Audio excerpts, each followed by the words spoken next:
Found out Fiancée cheated on me. So I got my revenge by doing the same to her and called off the wedding. I'm 27 male, engaged in my long-term girlfriend Fiona, 26 female. We've been dating for over 3.5 years now and have been living together for over 2 years. Things were pretty smooth between us. We worked hard in our jobs, earned quite decently, and partied harder. We enjoyed each other's company and we were happy and satisfied with life. This summer, after I got my promotion at work, I went down on my knees and proposed to her. We were planning our wedding this new year, but if my destiny has something else stored for me, I don't know if I really want the wedding or not. Ever since the COVID lockdown was imposed, we were working from home until 5 months back when Fiona switched her job. Her new employer asked her to work from the office. It didn't come as a surprise to us because since everything has bounced back to normal, so has the work culture. Soon after she started going to the office, I realized she was gradually changing. Initially, I thought it was just me overthinking her absence. Until then, I was so used to having her with me in the house all the time. We ate together, partied together, and went out for jogs and walks together. We did almost everything together. Then suddenly, she was away from me for more than 10 hours a day. It was natural for me to miss her. On top of that, I was working from home. Had I been going to the office, things would have been better. I somehow made peace with this, that she has to go to work and that she is not doing anything wrong. It's not her fault at all. I'll admit, I was in a hole for some time, but then I accepted that I was being overdramatic and got normal with the situation. While I was still struggling to make peace with her absence from the house for half the time, she started coming late from work. The worst part was she didn't inform me that she would be late. I kept waiting for her for the dinner. When she came, she said she was so hungry that she grabbed a sandwich from the office cafe, and now she was too full to have dinner. She put her hectic work for her late coming. She didn't lie about it, though. Her work was actually hectic. I saw her busy in the office calls until midnight. Her work became so hectic that she stopped doing any household chores except for some cleaning work on Saturdays. For the 10 to 11 hours of the day, she was at the office. And for the remaining hours in the evening, she was still busy doing office work. I couldn't say anything because a year ago, I too was battling a difficult work schedule and she supported me through it. So I fully supported her, did all the household chores and cooked for us. Fiona and I have always been very transparent with each other. We shared everything with others, even our wildest fantasies, which usually people don't share with their partners. We never judged each other. She always came home with a new set of stories that happened at her workplace. And it made me miss my pre-COVID office space so much. I'm extrovert and love hanging out with people. Initially, it was so difficult for me to work from home, but then Fiona shifted with me and I never felt lonely again. Now when she was going to work and I was not, I was feeling bad about it. To be honest, sometimes I did feel jealous that she was going to the office, meeting new people and enjoying it with them, whereas I was just stuck at home. Many a time I wanted to switch to a company where I could work from the office. But my company was paying me 1.5 times more than any company would pay my skill set and experience. Besides, I was, and still am working for one of the most reputed companies in the Bay Area. It was meaningless and stupid to leave such a good workplace just to get rid of lone lives at home. One day, Fiona came home from work and enthusiastically said that everyone in her workplace was surprised to know that she was about to get married. They said she was getting in too fast and that she should explore more. I asked her if she felt the same, to which she said no. She was happy to take our relationship forward. But somewhere, I felt she was getting influenced by her coworkers and probably regretted getting married early. It wasn't that early though, but they flattered her that she looked way younger than her age. I won't lie that I didn't get annoyed by her constant nagging about how her coworkers said she was so young and how her teammates said that she was getting hitched too early. Even if I hated this, I still put up a brave face, heard it with enthusiasm, and laughed with her. I just to be a temporary thing because let's admit it, work friendship fizzles out once you leave the company. Fiona was a job hopper. She switched jobs over 2 years. So I didn't take her work friendship to be a big deal. She soon started going out with her colleagues. I know it is pretty much normal for colleagues to go out, but for some reason I didn't feel right about it. I'll tell you the reason. Prior to this office, whenever she used to go out for exclusive parties, she used to tag me along. The same was true for me. I used to take her with me to most of the parties I went to with my colleagues and friends. But with this office, she never invited me with her new colleagues. The weird part about going out with her colleagues was that she never told me prior. I kept waiting for her for the entire evening on Fridays. She would then leave a text during dinner time that she was going out with colleagues. The first time it happened, she came before midnight. And when I complained that she should have informed me prior, I could have also made some plans with my friends. She fought back, saying it was a last-minute plan. She wasn't defensive, though, and said she would take care of it next time. She also dropped a truth bomb that all the other colleagues ditched at the last moment. And she ended up going alone with one of her male colleagues. I didn't react to it. She told me that she just wanted to be transparent with me. Hence, she wanted me to know everything. I didn't make a big deal out of it because she too never raised any suspicions when I went out with my female friends. We were very secure about each other, actually. The next instance, she didn't inform me prior. I also went out with my friends, but I was home by midnight. After coming back, when I called her, she said she was leaving it then, after midnight. But she arrived home at 2 a.m. The bar she went to was hardly 20 minutes away from our place. When I asked her why it was so late, she said she wanted to drop off one of her colleagues because she didn't bring her car. I didn't feel good about it yet, and let it slide after a while. Then comes the third instance, which was kind of a deal breaker for me. She went out again with her colleagues. I was just not able to sleep that night. I was mentally prepared that she would come home by 2 a.m. But at 2 a.m., I get a text from her that she is going for a long drive to a sunrise point 50 miles away from the city. I can't explain how angry I was with that text. It made me more restless about it. I tried hard to sleep, but just could not. I felt something was wrong. At 5 a.m. in the morning, I got a text again that her phone had discharged and might be dead soon. People who go for a sunrise to that place are usually back by 9 or 10 a.m. in the morning. At least 2 months back, Fiona and I went together to that place with our other friends, and we were back before 10 a.m. A little after 10 a.m., I got a call from an unknown number. It was Fiona. She said her car had broken down on the way back and that she would be late. She finally came back in the afternoon. I was so done with her tantrums for the whole night and throughout the morning that I went fishing in the morning because I was just not able to sleep. I felt so restless. I deliberately came home late in the afternoon. I came home to find her sleeping. When she saw me, she asked me to come to her on the bed. I didn't say anything and came out of the room and dozed off on the living room couch. When she woke up in the evening, she behaved as if nothing had happened. When she saw me angry, she said I was just being overdramatic. She had just gone out with her colleagues, and after the bar was closed, they decided to go for the long drive to Sunrise Point. And while returning, her car actually broke. She showed me the service center bill. I asked her whose number did she call me in the morning. She said it was from the garage that she called me. I had actually called back on that number in the afternoon, and it was from the garage. It happened almost a week ago, and I don't feel right about it. Although she didn't lie to me about her car breakdown or about her sudden plans, somehow, I'm not feeling good about it. I'm just getting a vibe that she is definitely up to something. Even if she's not cheating on me yet, eventually, she might. I have a strong feeling about it.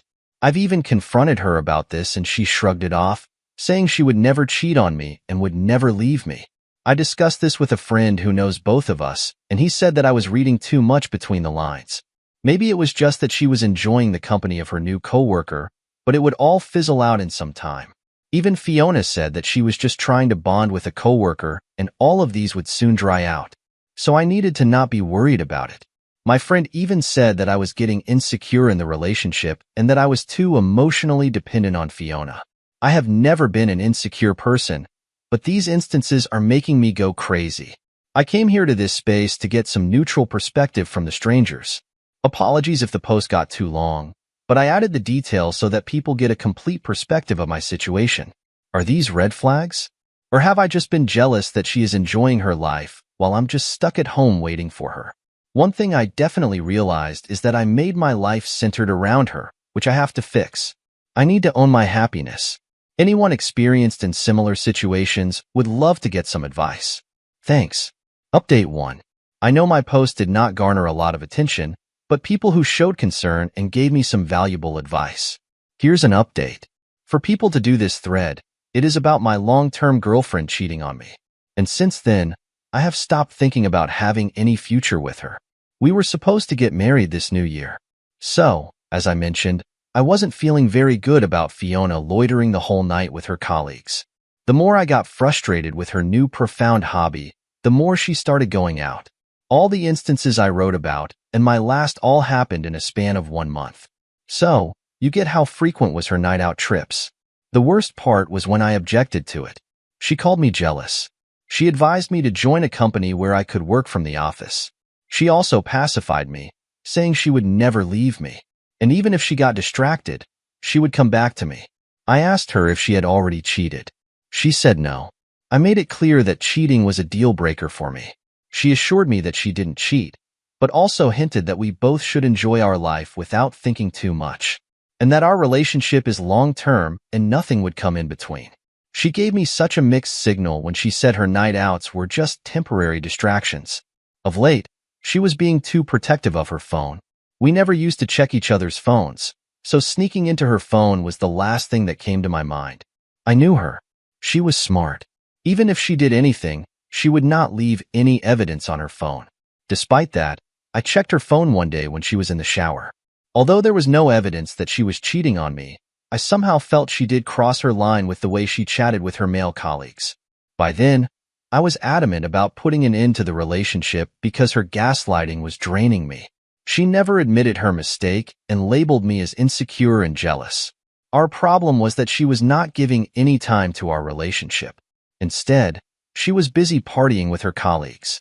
The ideal solution to fix this would be to give quality time to our relationship, but she chose to advise me to keep myself busy with my friends so that I don't miss her enough.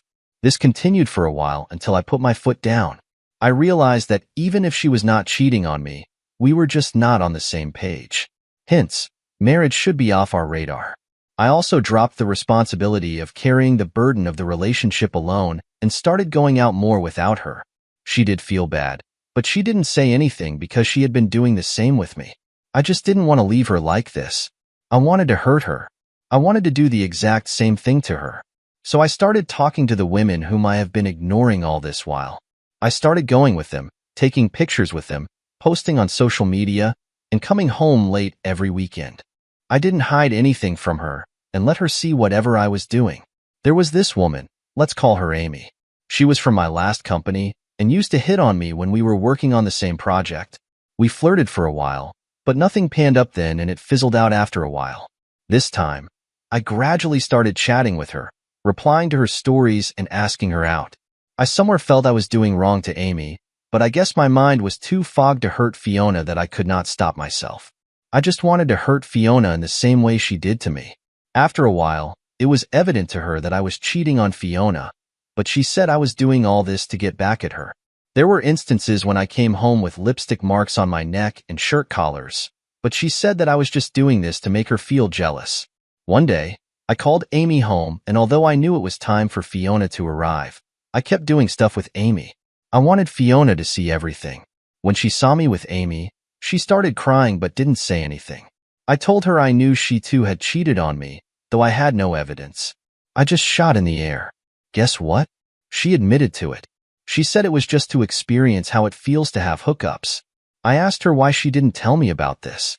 She told me she was scared of losing me because cheating was a deal breaker for me.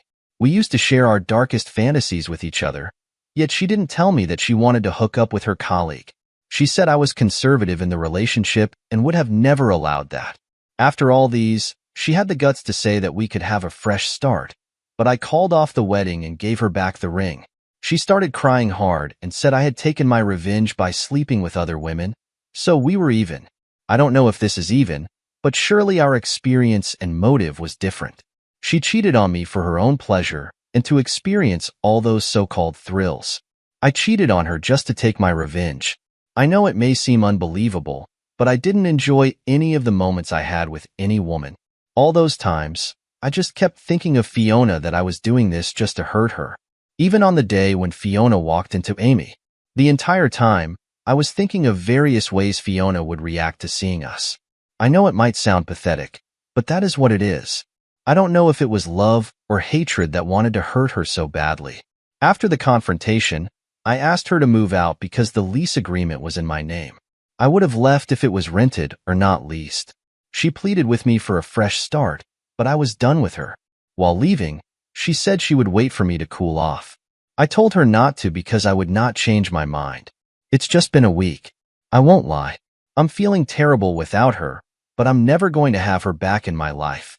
I'm planning for a staycation to clear my head of this. Also, I'm planning to vacate this house because it has just too many memories of her. I won't be able to move on if I stay in this house. We'll update if anything develops. Update 2. Thanks for all the support in my last thread. It kind of got lots of attention. I wanted to provide a small update on my life. I called off my wedding on the day of the confrontation and gave back the ring to Fiona. She didn't give hers. She said she would wait for me to cool down. We were in the middle of preparing for our wedding when it all happened. We were in fact talking with the wedding planner and visiting the venue as well. When I canceled the contract with the wedding planner, Fiona called me and cried. She said she had forgiven me for my cheating and I should also forgive her. I told her I didn't want to start a married life on the basis of cheating. She said I can take a break from her for a while and then get back together. I said I surely need a break, but I'm not sure if I'll come back to her. She started crying and saying, sorry. She said that everyone knew about the wedding and now I'm canceling it. Then what would she tell her parents? I told her to tell the truth. She asked me if she could come home to meet me. I said I was busy. After that, she messaged me a few times asking me if she could come over. I told her I was with Amy, and she stopped asking me again. I wasn't lying. I continued to see Amy after my breakup with Fiona. Amy wasn't looking for a serious relationship, and neither was I. We both are just having a good time together. That's it. I'm traveling to Alaska for a month-long staycation. I hope that will help me move on with my past. I still think of my good days with Fiona and wonder where it went wrong. I don't know whose fault it was. Some of my friends said I could have saved the relationship by giving her a chance. I'm not being arrogant, but what was the point of having that relationship where I feel suffocated every day? Even prior to her cheating, she was gaslighting the situation at home. She ignored our problems and never tried to fix them. Any relationship takes two people to sustain, but in my case, I felt I was just running it alone for the last many months. Thank God I spotted the red flags just at the right time before it was too late. I hope I come out of this stronger. Probably I'll make the next update on my Alaska trip. Thanks for being there for me.